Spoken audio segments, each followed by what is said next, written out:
Pikachu. Everybody likes Pikachu, but what about Pikachu fused with a Squirtle? Tauros? How about Psyduck? I have several questions. I played the Pokemon Infinite Fusion fan game with only random wild fusions. Everybody's fusing. Gym leaders, the Elite Four, even Bugcatcher Jimmy. With over 170,000 fusions, there's no telling what I'll find. So join me as I beat Pokemon Infinite Fusion with only randomized wild fusions. Here are the rules for this run. Wild Pokemon are all randomized and fused. I cannot unfuse anything, but reversing fusions is allowed. Let's begin. Name? Poots. It's a PS5. Take that, Nintendo. Kid, that's a Wii. I meet Mom downstairs and remind her of my arch nemesis, Toots. Time to pick my starter. Now these starters could be anything. The choices are Joldude, Pikaferno, and Mater. He did what in his cup? I chose Joldude for some reason and named him Pop Rock. Toots chose Mater, and for the first time ever, I lost this first fight. Okay, so my starter isn't the greatest, but I can fill out my team with stuff I find in the grass. On my way to Pewter City, I caught an angry bug monkey, a bug fox, a bug dog, why so many bugs, and a spooky elephant. I named him Doopy. Time to fight Brock. Instead of bringing a full team like I normally do, Infinite Fusion only allows you to bring in as many Pokemon as the gym leader. Since Brock only has 2, I decided to bring my Vulpix Trapinch Fusion and Pop Rock. Brock started with Geogie, which we handled without issue, but Brock's Dignix beat my Volinch before I could bulldoze it twice. So I had to send out my underleveled Pop Rock. I was spamming Absorb and I almost had him, but Dignix used Rock Tomb. I thought we were done for, but Pop Rock held on by 2 points. He used Absorb one last time and won the whole thing. I got the Boulder Badge and a Premium Wonder Trade ticket. You can use these tickets to get simulated Wonder Trades, and every one of them has a custom sprite. I also found out what Team Rocket is up to, a triple fusion experiment. The experiment fails and everybody escapes. Ignoring that future problem, I get to choose a fossil. I chose Helix, of course, and finally exit Mount Moon. Let's go see Bill. Oh no, it's Toots.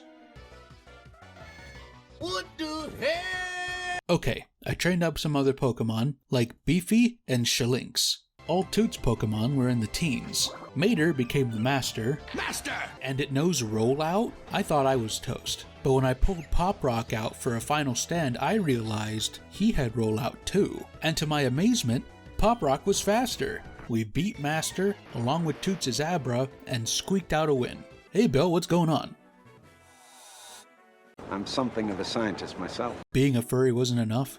Let's undo this. Where did the Rhydon go, Bill?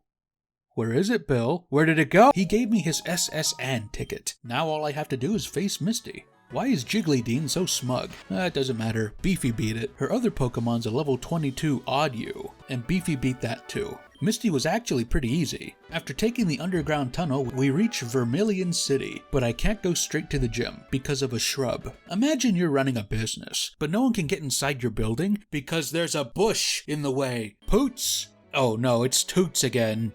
This fight wasn't nearly as stressful as the last one. After giving the captain a massage, he gives us Cut. Now we can go fight Lieutenant Surge. I figured my Volinch would wipe the floor with everything. I mean, it's a ground type in an electric gym. Should be super easy. After a few attempts, I took a break. I needed something to directly counter that Volpe. Then, as if it was planned, it happened.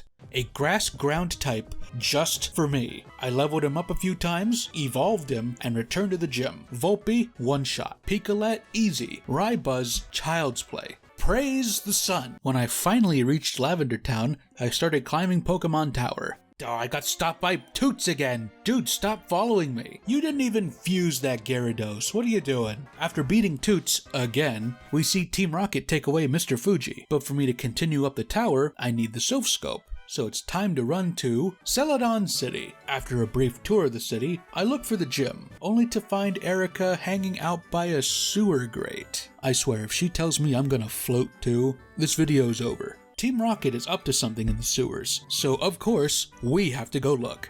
But because Erica's following me, every battle is a double battle, so that's cool. Why do so many bad guy organizations operate out of sewers? What is the point of taking over the world and stealing all the Pokemon if you're gonna smell like crap? It serves you right. Stop messing with the water level.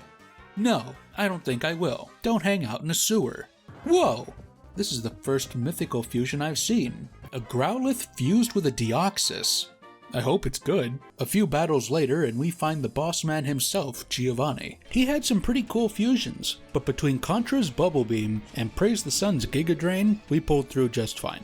Giovanni left behind the Sylph Scope and some notes on their triple fusion machine. As it turns out, Team Rocket is hoping to fuse the 3 legendary birds. What if he goes through all this trouble and it just turns into a legendary Dodrio? And after all that, we still have to go fight Erica for her badge, as if she couldn't just give it to us for helping her out. Thanks to Erica switching out so many times, I managed to weaken her Egg Duo and Tanape with Beefy and Vulcan. Then I brought out DNA Puppy and he finished them all off. Erica then brings out Vileplume and she nearly got me with it. I spammed Fire Fang while barely hanging on after a Solar Beam, and I won. I head back to Pokemon Tower, and of course, I am just too late. Team Rocket got what they were looking for and left for Saffron City. So I'm off to Sofco, Mr. Chop. You're gonna love my nuts. Get that thing away from me! And just as I was about to confront Giovanni, guess who showed up again? With Pokemon in the 40s!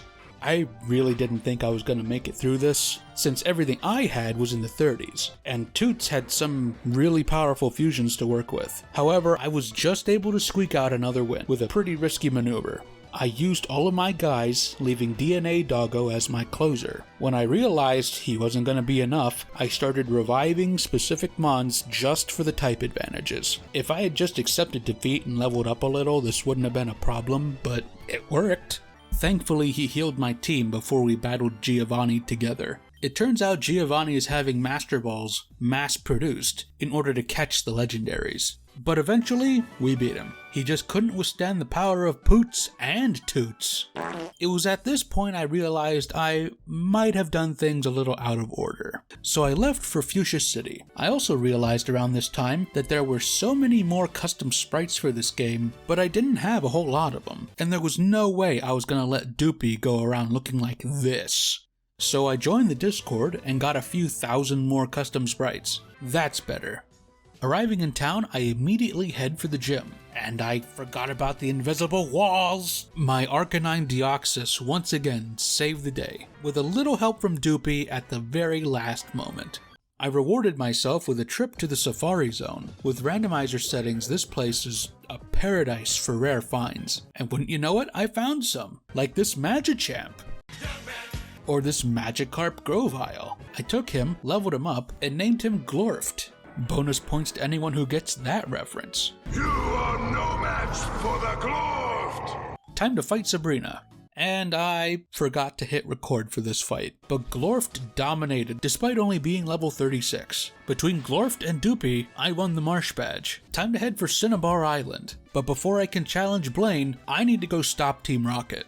I head south, and after getting lost in all the tides, I end up at Mount Ember. Of course, I arrived too late, and now I have to fight Zapmalkuno. This fight is unfair. It just is. I don't know how else to describe this. It is unfair. This fight is like a 3-on-1. Not only was I underleveled, I just couldn't withstand the constant onslaught. I didn't see a way past this. So I got to thinking. I had been catching many wild Pokemon up to this point. So many Pokemon, so many fusions. There had to be a way of getting around this. If not by brute force, then something else. Then I had an idea. If I could use Perish Song, my target would faint in 3 turns. Lapras learns this move at some point, and I had found a Lapras fusion back in Lavender Town. So I named it Cheat Code, trained it up just a little bit, just to make sure it had Perish Song, and it was too slow. So after even more searching, I came up with another idea. cheese. What if I had a Pokemon that isn't just hard to hit, but can't be hit? Like a normal ghost type with Wonder Guard. That's right, I found an Eevee Shedinja fusion. It may only have 1 HP, but it doesn't matter, because Wonder Guard means only super effective moves can harm it, and normal ghost types are only weak to one type. Dark. Zapmolkuno may have power, speed, and the ability to hit you 3 times a turn, but do you know what it doesn't have? Dark moves. The battle was a slog, but eventually it ran out of PP and I won through attrition. Not my finest moment, but I will accept the win. So the birds unfuse and Giovanni pouts as he leaves. Moltres became a Lugia Togetic fusion. I also found Clandon in the Seafoam Islands and Flycius in the power plant. I went back and fought Blaine. Now, for some reason, I thought Glorft would sweep here, even though he's half grass. I don't know what I was thinking. I used Doopy to down Blaine's glue dash when suddenly... Wait, what? You mean I could have had Monster Hunter sprites this whole time? Anyway, Doopy took out Chardactyl with Rollout and Clandon one-shot Magdon with Precipice Blades. Blaine's final Mon was 9-9, but it doesn't matter because we got a crit on it. At this point, I'm given the Volcano badge, and I decided to stop relying on the Pokemon I got in place of the birds. They were just too strong, so I named him after the Three Stooges and I put him in a box. Time to beat Giovanni one last time. He starts with Rhyperius, and I have Glorft use Surf. He wastes a full restore and I Surf again. I switched to Leaf Blade, only for Giovanni to switch to Electro and lost it instantly. He sends out Glycitar, and I got him to waste 2 more full restores. Before I can get 1 more Surf off, he withdraws Glycitar to bring Rhyperius back out. I was ready to take this one out when it used Sing, then Surf on me. Sometimes I really wonder about this guy. Glorft finally wakes up and takes down Rhyperius and Glycitar when it returns, and it used Thrash before I could get a move off. So I brought out DNA. With Glycitar finally defeated, Giovanni sent out Rylax. I tried to use Flamethrower, but I got Earthquaked. So I sent out Cheat Code the First to tank a hit while I revived Glorft. I switched Glorft in for a double Surf win. Giovanni's last Pokemon was Gochamp, who couldn't withstand a critical Surf, and I won. With the last badge in hand, there was only one place left to go. I'm probably not ready, but let's just see how far I get. First is Lorelei and her various ice types, so of course she starts with a fire-water type. So DNA Doggo went down immediately. Glorf was able to take it out while withstanding some punishment. She sent out Mambro, only for it to fall to Leaf Blades and Takedown Recoil. She then sent out Gingrowth, so I sent out Volcario. I would later name him Mothman. It was a hard-fought fight with all the hail and full restores, but eventually Mothman fell just before Gingrowth fell from chip damage. Next was Tentaster against Larry. I didn't know Icicles would do so much damage. Glorft came in with his Leaf Blades and Lorelei was down to 1 Pokemon. Glorft got 1 Leaf Blade off before fainting, Venoroark was my last guy, and luckily won with a Signal Beam. This Elite Four is not going to be easy. Next is Bruno. He starts with Mabire, but it goes down to Leaf Blades. Next is Cycross. Mothman gets one-shotted, but he leaves Cycross with a burn.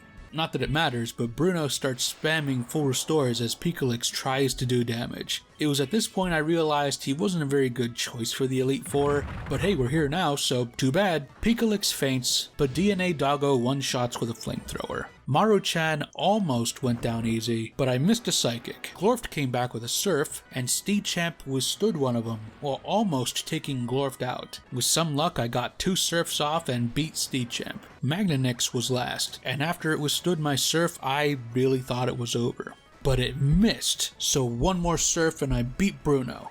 Agatha is unfortunately where all of my bad choices finally caught up with me. I wasn't a high enough level and I was using the wrong types, so back to the drawing board. Okay, after some grinding, here's my new team. Lorelei, Bruno, and Agatha were no sweat this time. I lost the recording, but it looked a little something like this. Now for Lance. He starts with Dragados. My Dragon Claws are faster despite outrage, and Lance sends out Toganite. This thing and its Moon Blasts ruined so many runs, it is not even funny. So I sent out my Metagross Beedrill. He doesn't last, but he does leave Toganite poisoned and confused. Next I sent out Waifu to bait Lance into wasting his full restores, which worked out exactly like I'd hoped. Then I sent out good old Cheat Code 2. I thought it was only fitting since Toganite gave me so much trouble that I gave him an unwinnable fight. Tyrandactyl was next, so I thought I would bring back Battle Shark, but it wasn't a good move, so I brought Cheat Code 2 back. I used him to beat Typhnair too. Now I didn't want Cheat Code to hog all of the spotlight, so I had Mothman face Porydra. 2 Aura Spheres later and I had beaten Lance. So it has come to this, the final battle against my rival. He starts with Nidogeot. Waifu withstands an earthquake long enough to paralyze, but Toots swaps for Tortar. It takes down Waifu, so I sent out Mothman for a quick Silver Wind one-shot. Right Mortar was next, so I had Battle Shark use Dig, then Aqua Tail, suffering minor burns in the process. Azumaster faced my Mothman, and his Aura Spheres only lasted 2 turns. Nidogeot returned, so I sent Rubicon to meet him. He spammed his full restores before using Earthquake and one-shotting Rubicon. DNA Doggo beat it with 1 Psychic, then Mothman met Electados but couldn't stand it for very long. I sent out Battle Shark, but he flinched and gave into his burn. I felt cheated, so I brought back Cheat Code 2 and started reviving all my Pokemon while Toots couldn't do a darn thing about it. Yes, it did feel cheap, but I don't feel bad about doing it. I had to finish this video at some point. I confused and Phantom Forced the Electados until it gave in, leaving Star Kazam for last. So I sent out Mothman, used 2 Silver Winds, and became the Pokemon champion. Here's my team, along with some honorable mentions. It took me longer than I would have liked to make this video, but Infinite Fusion was worth it in the end. Wait, what? What are you saying? The Johto region? I'm only halfway done!